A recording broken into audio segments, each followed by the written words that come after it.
tu ai sim sung in zong ông sát bol khát ông đêm môi lại xem thôi cây zong bol khát ông sát ông khát đinh nang zong ông khát đinh tay mang tàu pa nang mai na cây hoi lâu na cây chin lâu na te tua cây tang na ô nong om pi na nong hot chen na nang ma ming bang nong pai na nong tak chiat na te tu ni ben pass over di lahi ina Jesu pen ilung sima ama asilai takmo tulai tapen pass over hina zani Good Friday te izanga to pa ina amang tatchena to sanma ngai suna lungdam ko ina to pa lungdam singe nong ina chit lungdam ko pho di ni wai lungdam ko pho to pa ke nga kia sia sia dia amen hallelujah hallelujah oh Jesus hallelujah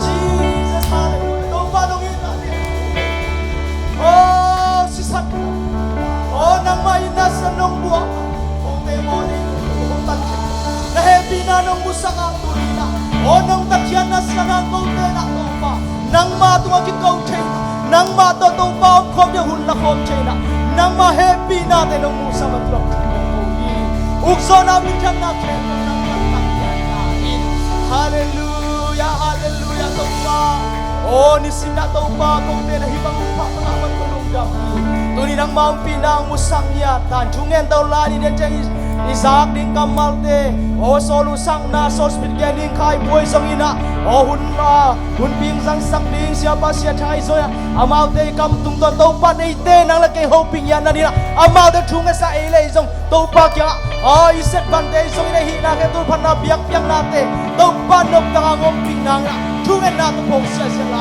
ya hallelujah amen to pa nang ma na ho ni om te ngom pila kapan na teo tong bang sang ya ta kahina bang sang ya ta hallelujah hallelujah kasyang ro nang man ma kai ya ta alam dang dang ton ya ta oh hallelujah to pa ho ina to pa ina ngai kho ina ama ina phat kho ni yang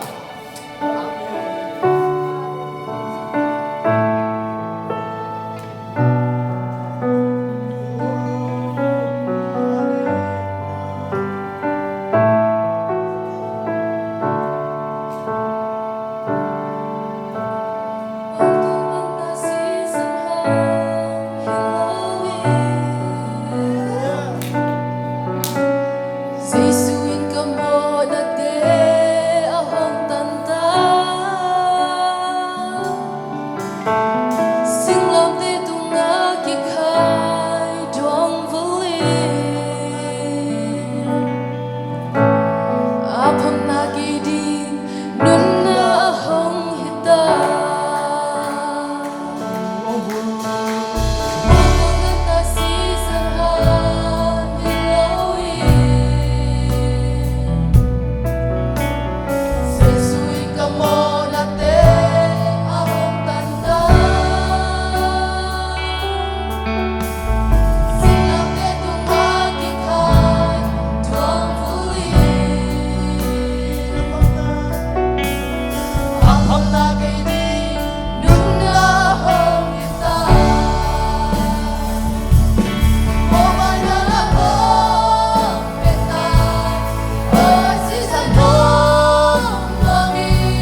sarong buah tua auma tuwi pung nalagayang. Hallelujah. Oh, Jesus. Ako nagiging dunahon kita. Kung Oh, kita, oras sisan hong buwangin, singlam te tunga kamo naman sa to. Wala kang kaswan, kaswan, sinabang kaswan, kaswan, kang bangin iyot ang nakinig.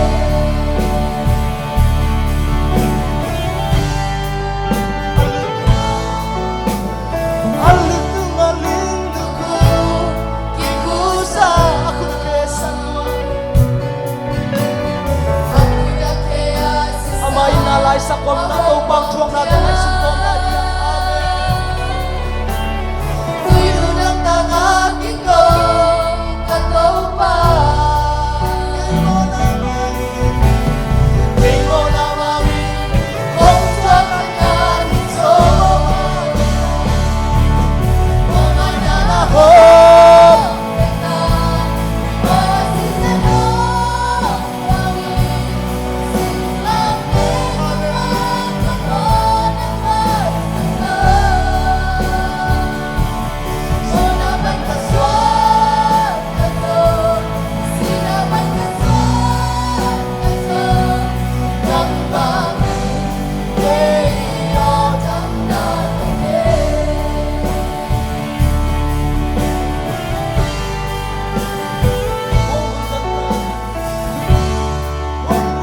Season ang hilawin. Sisuit na mo na te akong tanda Sinate tumatikay, tungkuin. Ako nagiging dunahon kita. Kumanahon kita.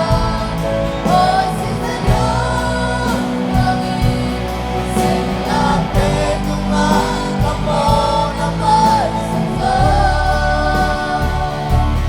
Sinabat kaswan, kaswan, sinabat kaswan, kaswan, ng bangin, iyot ang nakinig.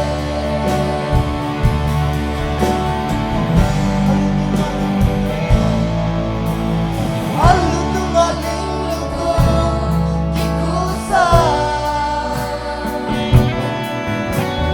ako na kaya sisan ahong luang kya tuwino ng tagaking ko Katopan, Wagi kai pero atong ikaw bahi. Hallelujah. Oh, tuwa sa isumin ko bahi pasyan ni Allah. Kumay na na ho. Oh, nasisay ho. Singlang tetungan ako ng magsasal. Sunaban kaswan, kaswan, sinaban kaswan, kaswan, ng bangin,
sanhang nang lagi suak tayang. Amen. Isuak tayang ng buhay. Suak tayang nakaumla di mo. Isuak tayang kulam sa kun beng sa lari. Amen. Hallelujah. Amen.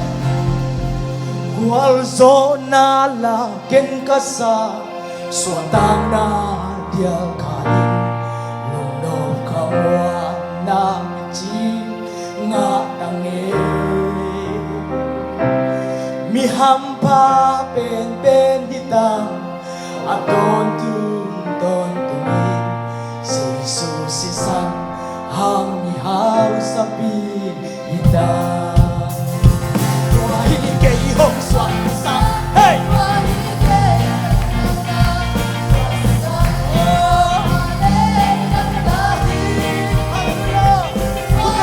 siya itong papato niya.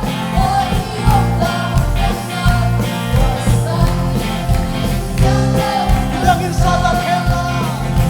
Bilangin sa tangkena. Hey! Konsen na nung sunga. Tangkena.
Tuahiga sa kaiga, tuahihong lamang diangsam, tuasan siyang gawang tangsa, tuasanin, tuasan ninding siyang gawang tangsa. Jesus, hallelujah. Tang lai mi ma sa ten bang na chi yam chi le. Tua Jesus san lo bang, tua Jesus ka chian na lo bang. Go ten ki sak ke mi lang ka le ke mi. Tua Jesus ina be hina chi sang kam te. Tua Jesus ina li ani. Hallelujah, hallelujah. Ong ina, o nang lagi ching na ni lo ma le nang ong i tua Jesus, hallelujah.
Calvary cross, the season of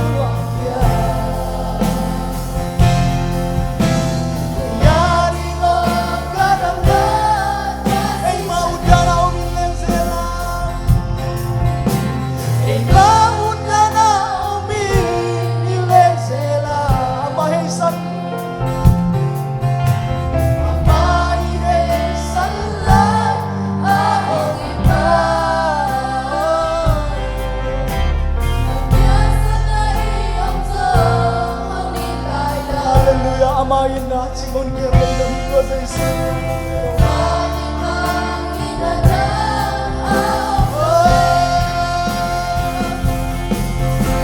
Masisa na hibat lumagim na. Masisa na higat sa Calvary cross, the season of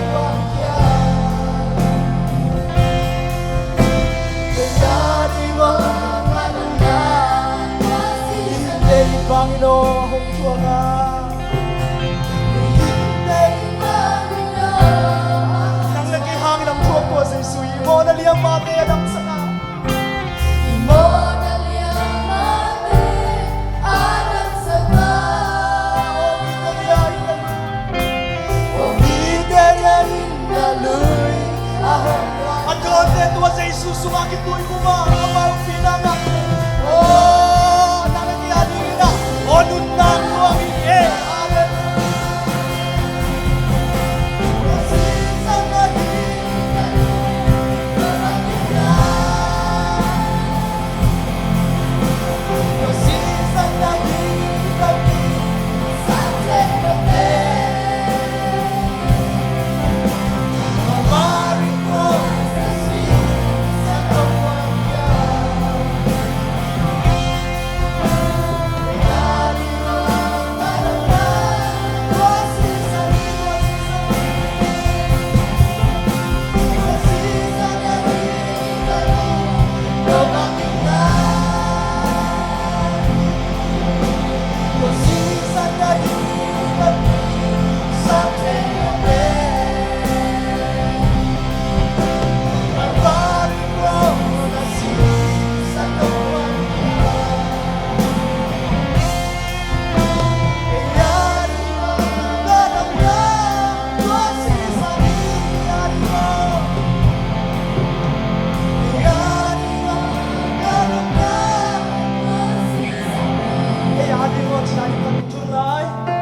Eyari ngo idam na tua si kapila eyari ngo bibina Eyari ngo idam na tua si sani kami seladi ungatan to eyari nga Eyari ngo idam na tua si sani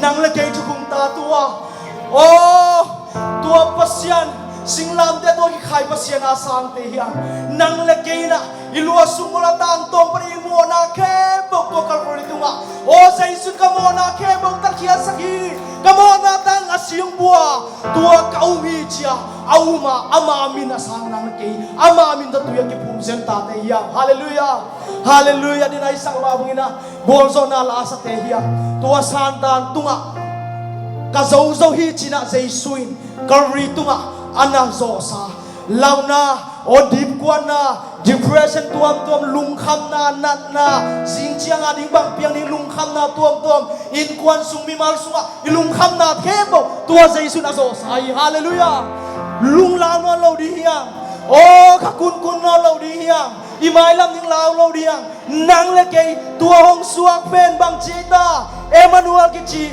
tua Emmanuel kiana eite to pasia nungom khom tua Emmanuel nangam taliang suak tua zaisui hallelujah sisan mai ke ama sisan ke ong bua nang le ke leitung universe bang mam ke jong nang bek nom le jong ama ang pai nya ni tua zaisui nahi hallelujah tuai mani na khang no te jong nula pa te khakun non lo dia tua zaisui na pi nang le ke ya dia kici na ki ton tu hallelujah hallelujah hallelujah hallelujah tupa nang